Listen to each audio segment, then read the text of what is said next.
to deep left field. Big fly for Mike Trout, 1-0 Halos. Ground ball to second base, Red Heaple falls down, picks it up, fires the first. The Angels have no hit. The Seattle Mariners. That is drilled out to left field. The Angels are going to have a 1-0 lead. Anthony Rendon with a big fly, his third. Hey guys, I'm Alex Curry. This is Joe Adele here with the Los Angeles Angels. Brandon Marsh. This is Chris Rodriguez. And you're listening to the All Angels Podcast.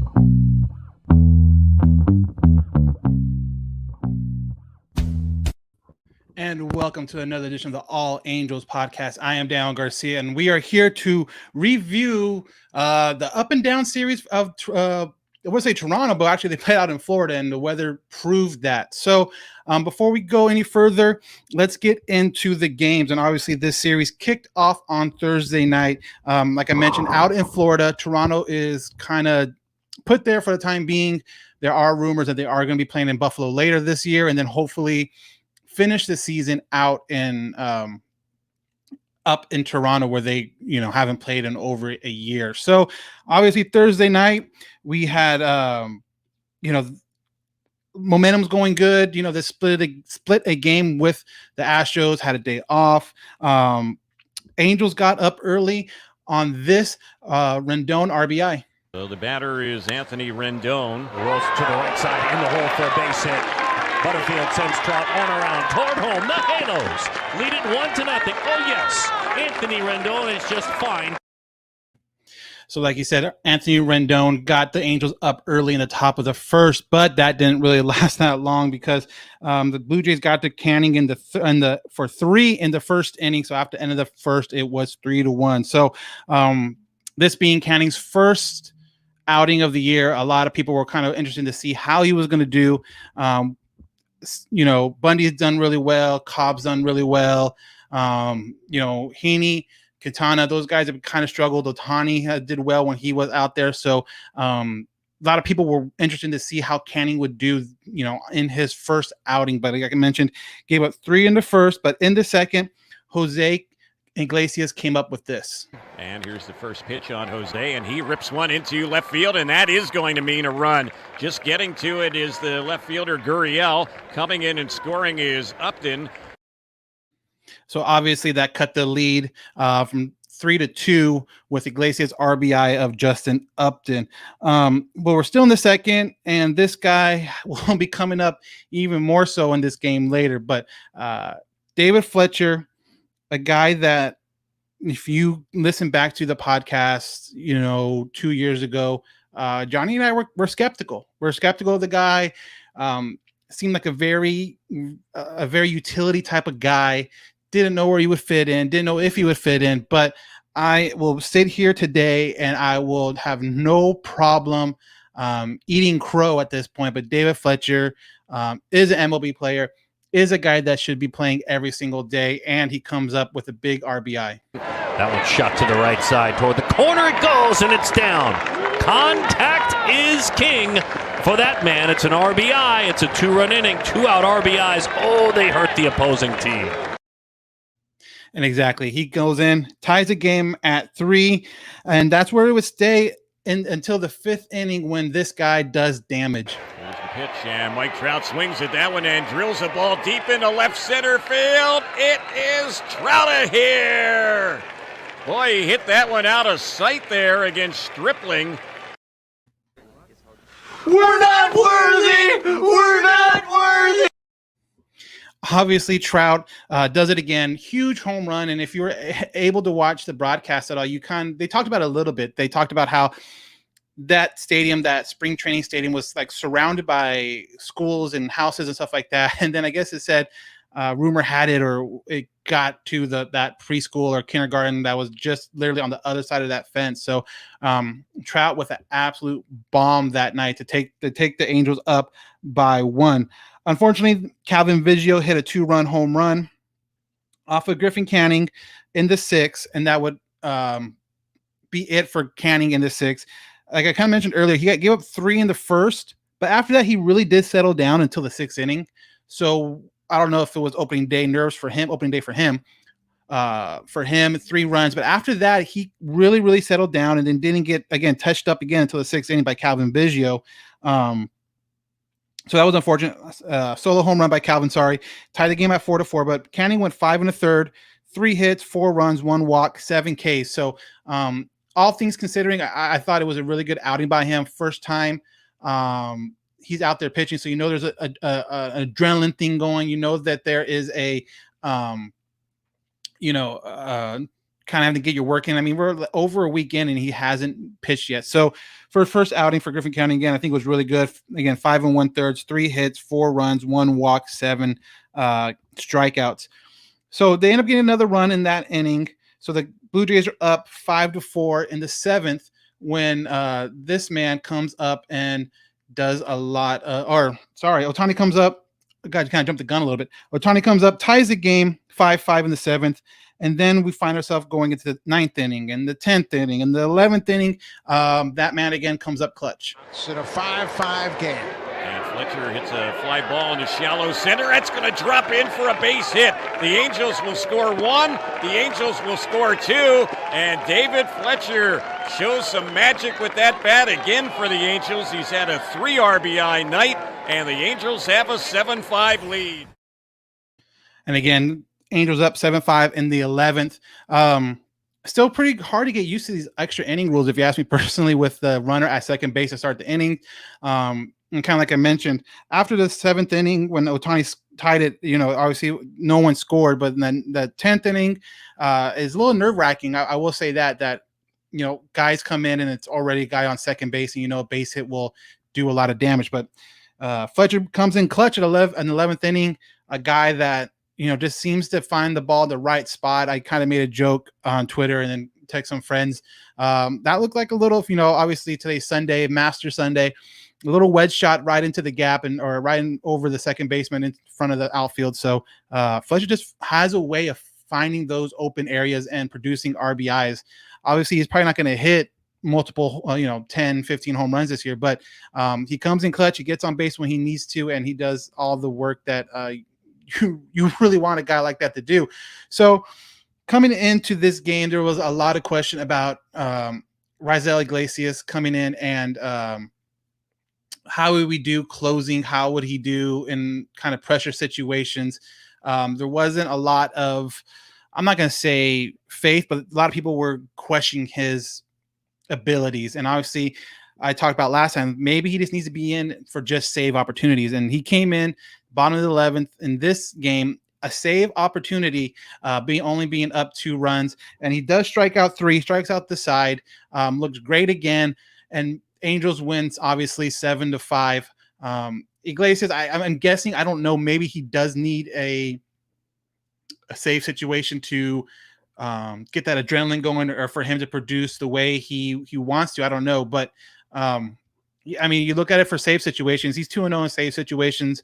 Maybe this is something where Madden just keeps him there. I'm not sure, but in those situations, again, those save situations, he's done really, really well. And the Angels look like they have an absolute closer on the mound for them. Again, he struck him at 1, 2, 3, struck out the side in the 11th, and the Angels win 7-5. So now going into Friday, I kind of mentioned that I thought this was going to be a high scoring series, and it kind of showed it a little bit with the first game being 7-5, but the Angels continued to roll in this series, and it all started with this RBI. Angels, bases full. Bouncing ball left side, couple of steps to his right. Not in time. Oh, I hope Dexter's okay. He slid hard in the base. So Fletcher comes up with the RBI, ended up being a costly RBI. If you've seen the highlight, or you can actually even hear it too on the by Gooby, the awkward, it wasn't a slide, it was more of a step, an awkward step on the base. Dexter Fowler goes down in a lot of pain. You can just see it when they kind of showed him being tended to on the field. They had to bring a cart out. They carted him back to the locker room. The initial reports was that it was just a contusion. That was what came out that day.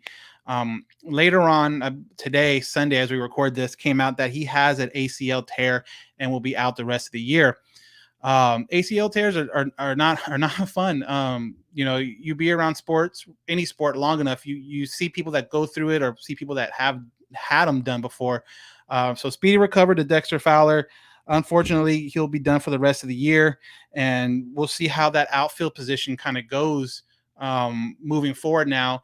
Lagares obviously is on the team, but you had seen in this game, especially, you see that they put Jose Rojas out there, and they had put Walsh out there in previous games. So I don't know if they're going to bring up another player like Joe Adele. Obviously, there hasn't been any minor league baseball games yet. They start in May, so they might still kind of wait on that. But yep, guys like John Jay, some other guys that are in the alternate side that could come up and play. But it looks like Lagares, Walsh, and Rojas are kind of going to be the three rotating guys out there until they find either a guy at the alternate side that can play consistently, or I don't think they'll go into a trade market yet. I think that's still way too early to even think about that. But kind of like I mentioned, speed recovered Dexter Fowler. Unfortunate, kind of a fluky play, a torn ACL, but he will be out the rest of the year. So now, kind of going ahead in that same inning with the bases loaded, Ohtani comes up to bat. Keeps his hands back, hits a high fly ball, well struck to right field, up, nearly out of here, high off that wall. 1, 2, 3, Angels will score. So there you go, base clearing double by Shohei Ohtani, and the score was 4-0 after the second inning. Great start, get on him quick, don't let him breathe. You're kind of carrying that momentum from last night into this game. It's really fun to see a lot of these guys produce. Like Ohtani, Fletcher, Trout, obviously, Rendon. Like, once this offense gets going, you really have a good feeling that it's going to be hard for any team to shut them down. It's just got to get going kind of early. And even too, you've seen in other games that they can get him going late. It's just getting on a roll at a certain point, getting guys on base, and kind of continuing that conveyor belt of people just up, and up. So that was really good. Again, they're up 4 after the second inning. Now in the fifth, Ohtani wasn't done, and he does this. Here in the top of the fifth inning is Shohei Ohtani, who drives the ball deep out there near center field, and it's out of here. So obviously that made it 5-0 in the fifth inning, but a guy that's kind of flying under the radar, I think, nationally, but Angel fans definitely know who this is, comes up with another home run. Oh my goodness, crushed to deep right field. Off the batting cage roof. Goodbye. And that was a home run by Jared Walsh. Again, a guy that, if he can be anything close to what he was at the end of last year, that is going to be a huge, huge positive for the Angels. I can't even think about where he's going to fit in that lineup if he is producing like this. You can put him behind Rendon. You can, put him behind Upton. Upton's having a good year too. But it just adds so much depth to that, lineup. And Chris and I were talking yesterday. If Walsh and Pujols are going to end up splitting time, even though I think Walsh will get the majority, but even if they're at some kind of a platoon system between them two, if the two of them can combine for, 35 home runs and 115 RBIs between the two of them, I think, and you get that production out of that first base spot, that's going to be huge because, Albert's been struggling for a long time. We've always kind of had trouble finding that first base that can produce huge numbers. But when you can put those two together, and if they're able to do that, I think it would be huge for these guys just to be able to produce a whole bunch of runs, whole bunch of home runs from that one position spot. And now that Walsh might be playing a little bit more in the outfield, we'll see how that affects him going back to first base. If Albert gets now more at bats at first base, or how that kind of works out. Seeing that Ohtani didn't pitch this series, not sure if he's not going to pitch Kansas City series. Hopefully when they come back home next weekend against the Twins, maybe we see Shohei there. He is supposed to pitch tomorrow. I can't remember if it was with or without the blister, with the Band-Aid on the blister, but that's definitely a thing to keep a lookout for to see how he does with that. But they score 7 runs in over, pretty much the second inning and the fifth inning, and that's exactly what they needed to do, because that's all they needed at all. And they ended up winning the game 7-1. The one came on a wild pitch towards the end of the game off of Chris Rodriguez. He got into the game again. Not his best stuff. command wise. I mean, the movement and all that stuff is always going to be there, but command wise wasn't his best. He went 1 2/3, 2 walks, 2 strikeouts. So he was back in his home state. He's a Miami boy, so not exactly Southern Florida, but had family and had friends, had, people he knew and grew up with in the stands. So you can kind of see the effects of the adrenaline and maybe wanting to try to show out a little bit too much, knowing that this was the one time he was getting in for the series. He didn't pitch the first day. He pitched today, and then kind of how they've been using him. He doesn't pitch back-to-back days. So him going out there, knowing this was the time where his family was going to see him, I'm so sure that he probably was even a little more hyped up than maybe he was in Anaheim when he made his major league debut. But overall, good outing by Chris, and not only by Chris, but also by Andrew Heaney, another guy that we had a lot of questions coming into this game with. He pitched this game, went 6 innings, 3 hits, 2 walks, 9 strikeouts. A very good outing by Andrew Heaney. Now we're just going to have to look, and hopefully we get more from him, or more of the same, I should say, in his next outing, because if he can take these steps and be this kind of a pitcher, that's going to help the Angels a lot. I mean, only giving up 3 hits and 2 walks to a lineup like this is really good. This is a good lineup. This isn't your Pirates. This isn't, the bottom of the league kind of lineup. This is a good lineup. And if he's able to do this to these guys, hopefully he's able to do it to other teams, the Texas Rangers, the Seattle Mariners, the guys that are kind of the teams that are kind of lesser in the division and in the league, because for a while now, it always seemed like the Angels played good teams really well.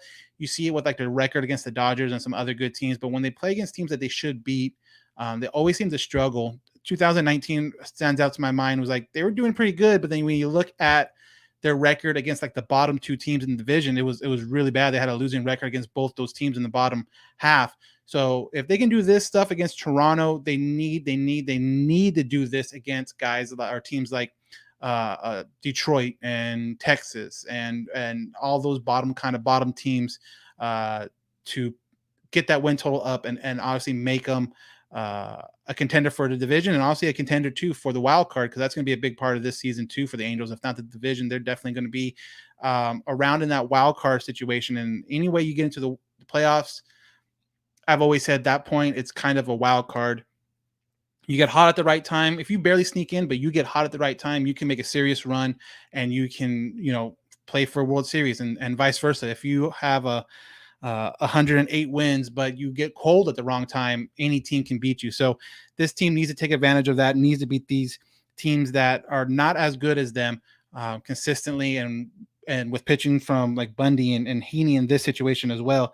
That will take out a lot. So going into Saturday's game, there was a lot of conversation about Saturday's game, whether or not it would even happen. There was a storm working through the area, and you kind of knew it going into the weekend that Saturday, Sunday were going to be kind of, touch and go here and there. So it ended up happening as a 2.5 hour rain delay, which for us here on the West Coast wasn't a bad thing. I mean, it just means it started pretty much close to the time normal, and games normally start here for the Angels. But for the East Coast, I mean, you're talking about close to like 10 o'clock. Jose Quintana got on the mound again, trying to rebound after that first outing that wasn't great, but this guy has such a good spring training. It's hard to judge right now if something's kind of out of whack for him, if the rain delay hurt him or what, because he has such a good spring training, but the last 2 times out on the mound has not been great for him. So you're hoping that at some point he's able to find that spring training form, because he was absolutely lights out during spring training. But he gets into a little trouble at the first, gets out of it. Not a huge thing in the first, but then the second inning comes, command starts going a little bit, and then the ball kind of started rolling downhill on the Angels, and it kind of started with this play right here. Jansen hits it on the ground. Pujols goes to second for 1.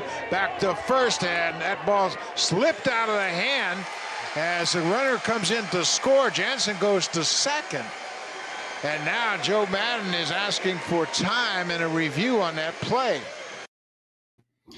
So obviously a really strange play, a play that to this day I still don't quite understand. You saw it was a double play attempt with 1 out. Iglesias, he gets to play. He ventures off. He goes off, obviously off to the side of the base. The Blue Jay runner comes out, takes him out. If it was like 1995, 1998, that is a completely legal slide. That is a completely legal slide up to, I think the rule change was 2000 and I don't know, 2015 or something around there, where you had to kind of stay in your baseline. You can't really slide out one way or the other to break it up. With that being said, the rule is that he can't interfere with the throw, and it obviously we did. So now you're going from making a first inning ending double play, no runs on the board. Quintana can kind of catch his breath and come back for that third inning, to a double error on Iglesias, which I still don't understand how that worked. One, because I guess he missed the base. They reviewed it. In the review, they saw that he missed the base on second base. They didn't give him the neighborhood play. So now he's safe at second.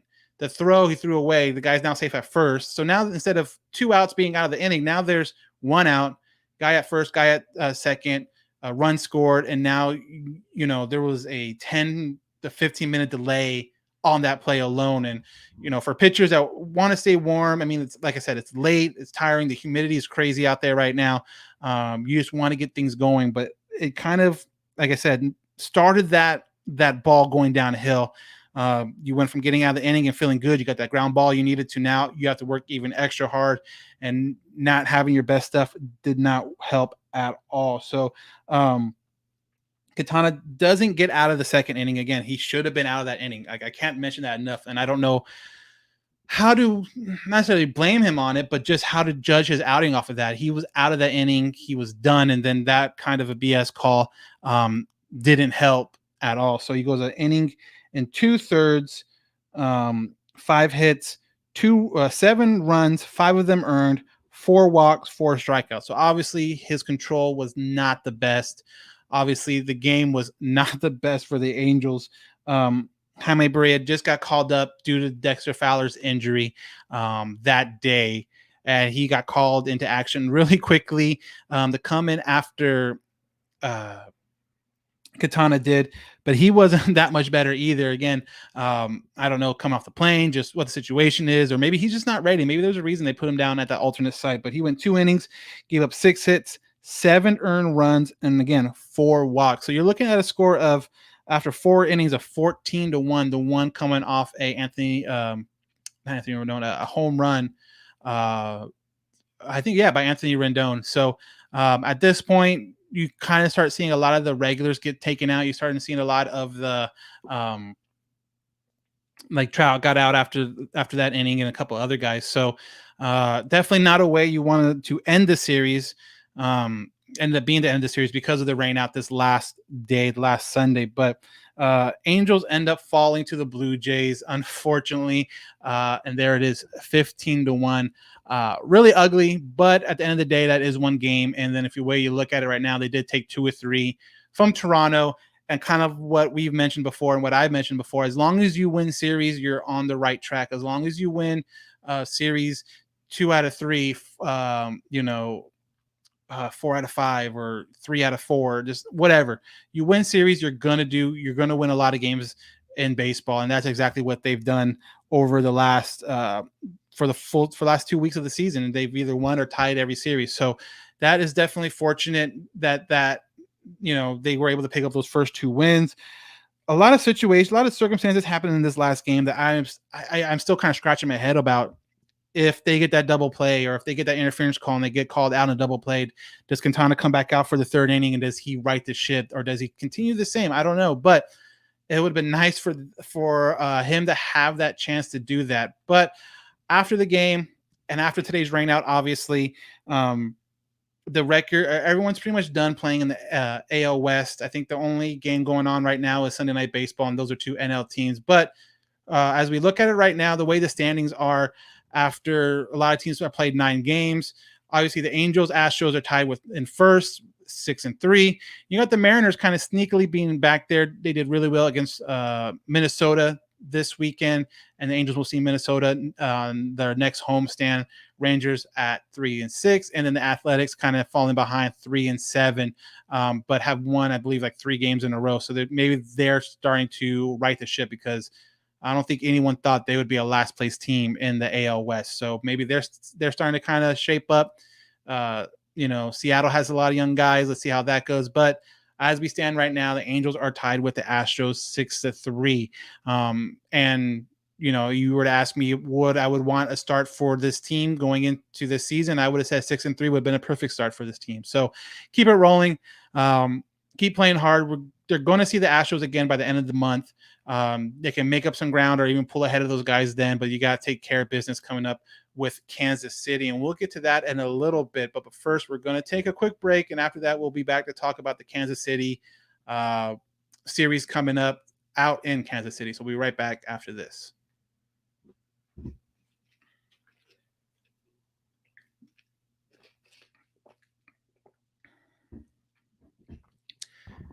And we are back. Want to thank again the sponsors for helping us out. Again, help the guys that support us. Keep the lights on. Literally, we need a new light. We need something like that. That's what we use it for. But definitely help them out, because they help us out. So now moving forward, obviously, I mentioned before the break, the Angels are headed to Kansas City today, and they're going to be there for 3 games starting Monday with Kansas City. With being in Kansas City, the times are going to be a little different than obviously the West Coast. So games are going to start at 5:10 on Monday, Tuesday, and then the getaway day Wednesday is going to be at 11:10. So this should be a really good standings. This should be a really good. This should be a really good series of with the Angels and the Kansas City. Kansas City is kind of one of those younger teams kind of coming up, and we'll see how they do. But after that, we'll come back home. But Kansas City has put out their starters, and so have the Angels. So we have Alex Cobb going for the Angels on Monday. He was supposed to start today, but because of the rainout, they just kind of pushed everyone back. We'll see how he did. He did really good on Wednesday. He did, or his last time out. We'll see how he does Monday. Tuesday, Dylan Bundy against Danny Duffy. His last outing didn't give up a run, so we'll see how kind of Bunny's been getting matched up with a lot of teams like number 1 guys lately. You saw it with Greinke in the Houston series. Now you see him kind of with Danny Duffy now with Kansas City. Hopefully get Bundy his first win in the year. But he's been pitching really well, and he's a guy that can be a lot of help for the Angels when they're in a slump or whatever. Pitching, he can pitch the team out of it, and that's something the Angels haven't had for a long time. And then Wednesday afternoon, again, it's 11:10 a.m. start out in Kansas City. Griffin Canning will take the mound against Brad Keller. Kind of what I mentioned before, he had a really good outing after that first inning. Once that first inning he calmed down, he did a really good job until the 6th inning. So hopefully that was just kind of opening day.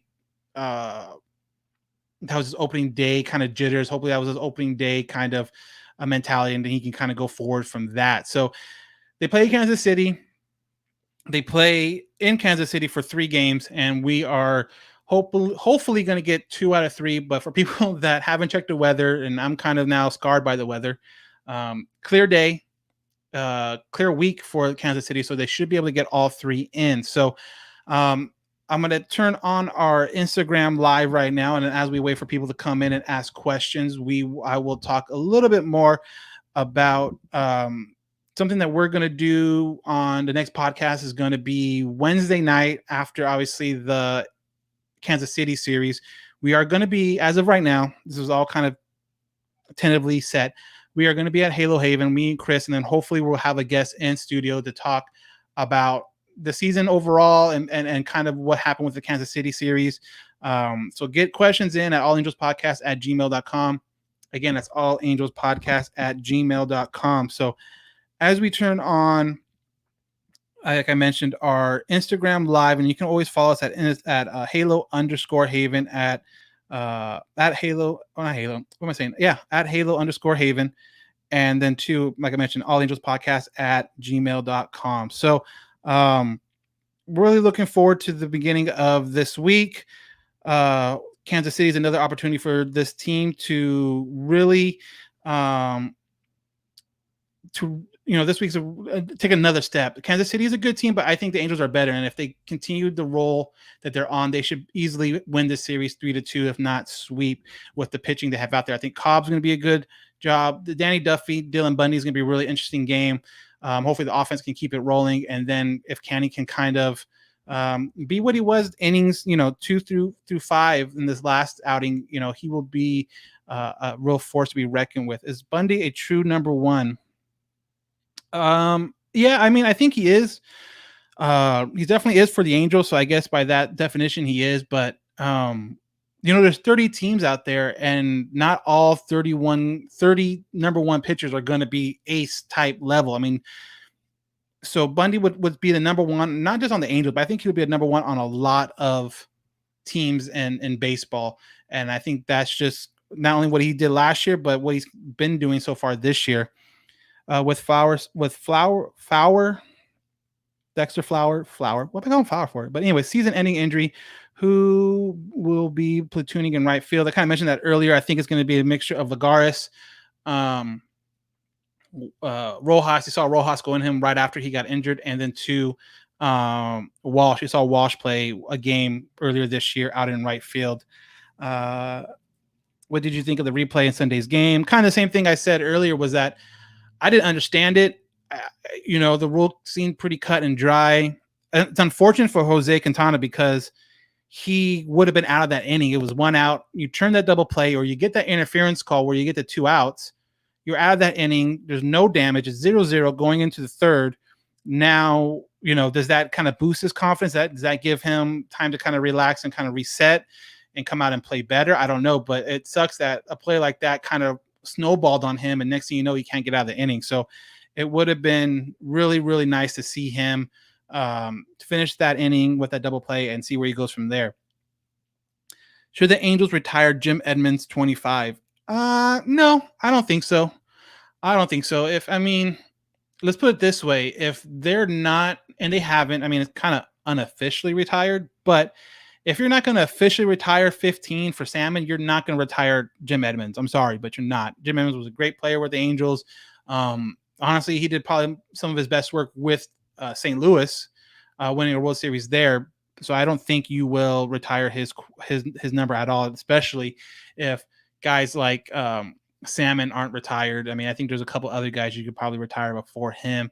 And obviously, I think they're probably waiting too to see what, for Trout's career to retire 27 for both Vlad and Trout, or, retire it now, retire 27 now, let Trout finish his career wearing 27. You could put 2 27s up there over time. I think that would be a really cool idea too, because obviously Vlad being the very first and only Angel in the Hall of Fame, he definitely deserves that recognition. And with Trout, still being like 30, if you're going to wait for Trout to retire before you do it, you're going to be waiting another 5, 6, 7 years before you do that. I just kind of would wish they would do something like that maybe before it and just kind of let Trout keep 27 and then do his kind of thing afterwards. But yeah, if they retire anybody, you're going to retire Vladdy, you're going to retire Salmon first before Edmonds at all. So who is your favorite Angel player of all time?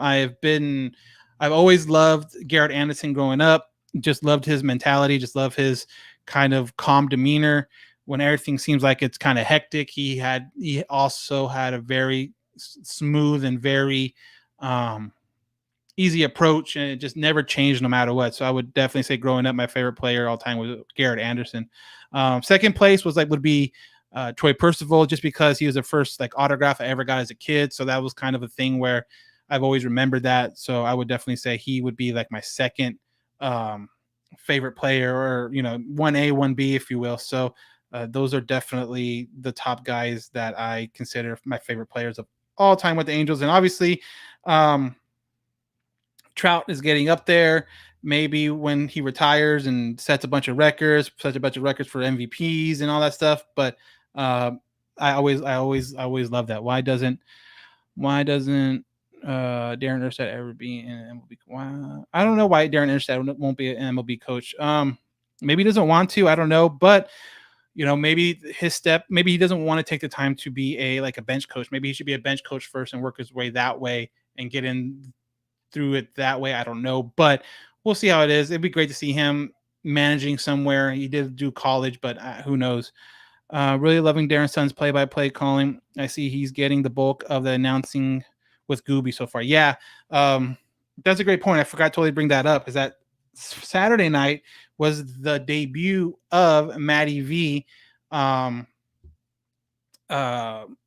the Angels. Obviously, he called the game with the who do they play? With the White Sox on Sunday Night Baseball, but that was with ESPN and Alex Rodriguez. This was his first shot with Gooby and Jose calling this game, and it kind of sucked that it was delayed, and especially for him, Gooby and Jose are here on the West Coast. Vasgersian is over on the East Coast, so that was a really late day for him. But he did okay. I'm saying right now, I'm still a fan of Sutton first, and I really hope that Sutton does get the majority of the jobs. Because I'm gonna be honest, with Matt, if you listen to the calling, he wasn't the sharpest on it. He wasn't sure about this and that. He wasn't, especially about Angel specific stuff, baseball stuff in general. He's gonna know his stuff. That's not a doubt. He's been doing the job way too long not to know baseball stuff. But when you tune into a team specific broadcast, you want to know stuff about the players or about the team or stuff like that. And he just doesn't have it. He doesn't have the time with the team.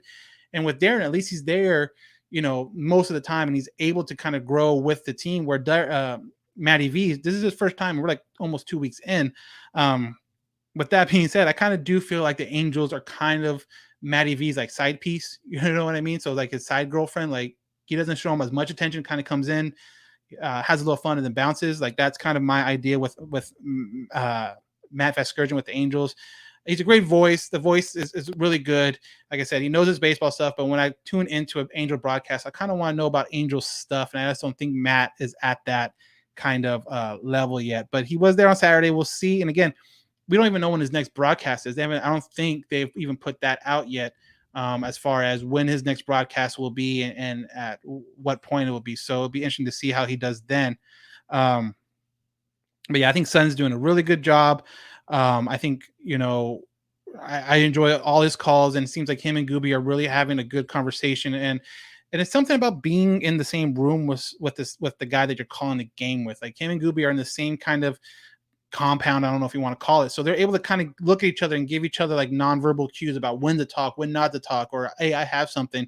And that was just lacking with Matty V doing the game from the East Coast and Gooby on the West Coast and Jose somewhere else. It didn't feel right. It didn't feel right at all. Thoughts on Joe Adele? I think Joe's still going to be in the minor leagues. I don't think they bring him up yet to. I think he's still, the whole point of them going down and get minor league at bats, and the minor league season hasn't started yet. So I think they're going to wait for him. What do you think of Hideki Matsuyama winning the Masters? I think it was good. I'm always a great golf fan. I always love watching that stuff. First Japanese-born golfer to win the Masters, and then when asked about who were some of his idols growing up or guys he looked up to, he said he couldn't think of many, Japanese golfers, but he did drop Yu Darvish and Otani in there as guys he looked up to. So that was pretty cool. That was kind of the baseball tie to it. That was a lot of fun to watch. Let's see what this is. How much do you trust the fast start for the Halos? I trust it as far as this is better than the alternative, a slow start. If you know the Angels, they've had slow starts for a while, kind of known for slow starts. So the fact that they are 6-3 right now, that's a good thing.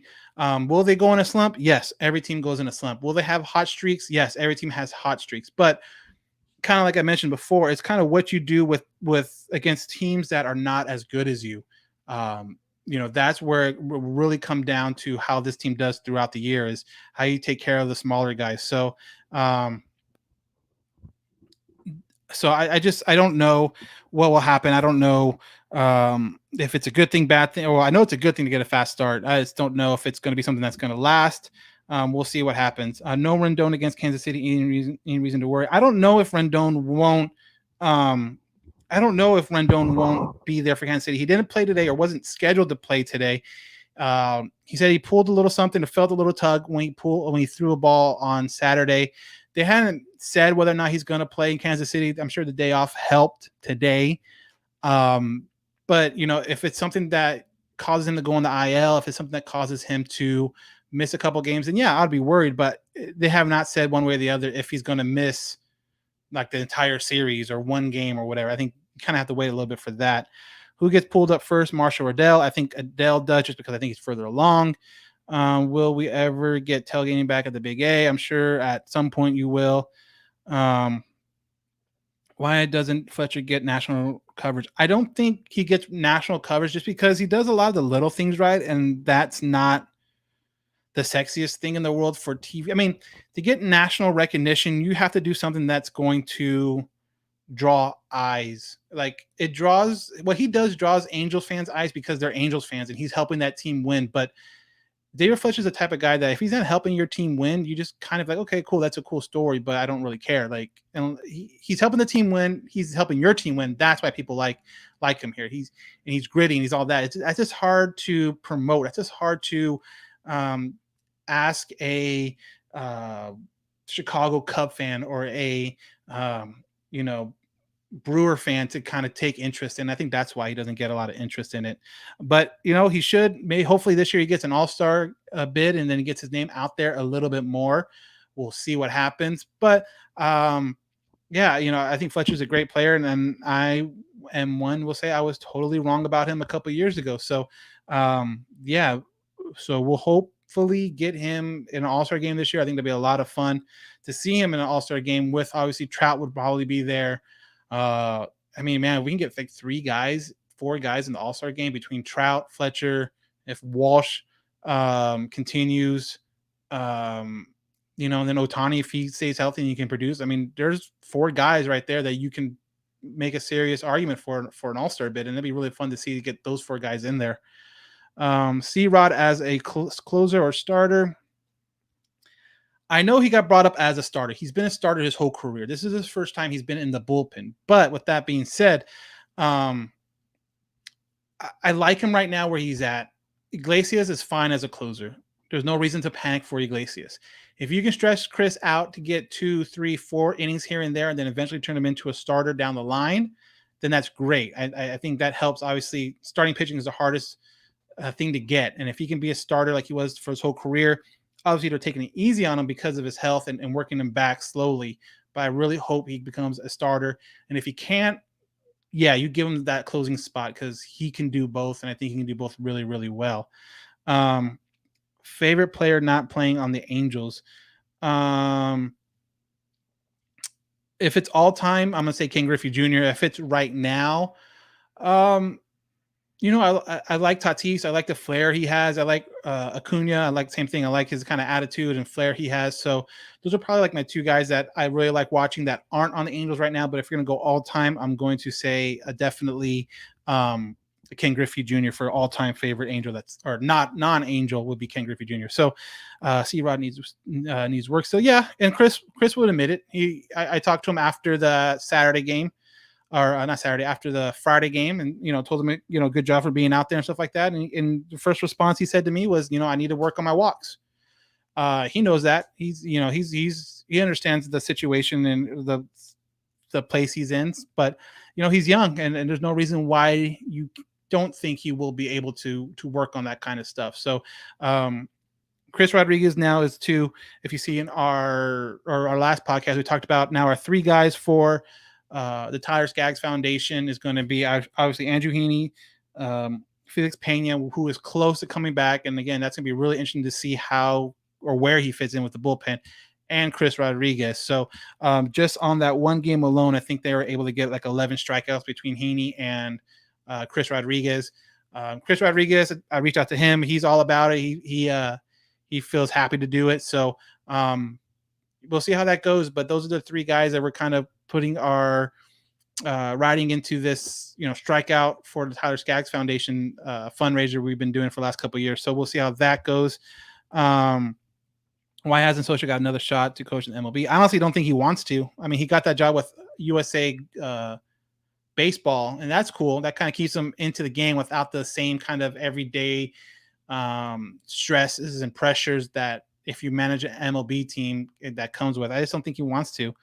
I know this is a Q&A, but I know this is an Angels Q&A, but what advice would you give someone if they are thinking of doing a podcast? Consistency, kind of just have fun with it, but also be consistent with it. You know, if you're going to say you're going to do it 2 times a week, do it. If you're going to say you're going to do it once a week, do it. You know, I think my biggest thing with Chris and I, and even when Johnny was here, our biggest thing, we always wanted to make it consistent. You know, if it was just one of us, if it was all of us, just put something out there, because there's people out there that are looking forward to what you're putting out. And, you know, you want to kind of keep them, you know, entertained, keep them coming back for more. And then you do that by being consistent. If you miss 3 or 4 episodes, at a certain point, they're gonna be like, okay, well, these guys aren't putting anything out anymore. And they might just kind of, you know, disappear. So be consistent and have fun. So that's it for this episode of the All Angels podcast.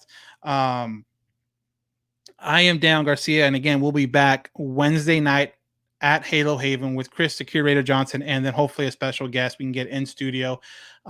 Still trying to work all that out, but we'll be talking about obviously the Kansas City series, any other big news that happens between now and then, and also kind of look forward to the Minnesota Twins series that's going to be happening at the Big A next weekend. So until next time, have a great time and go Halos.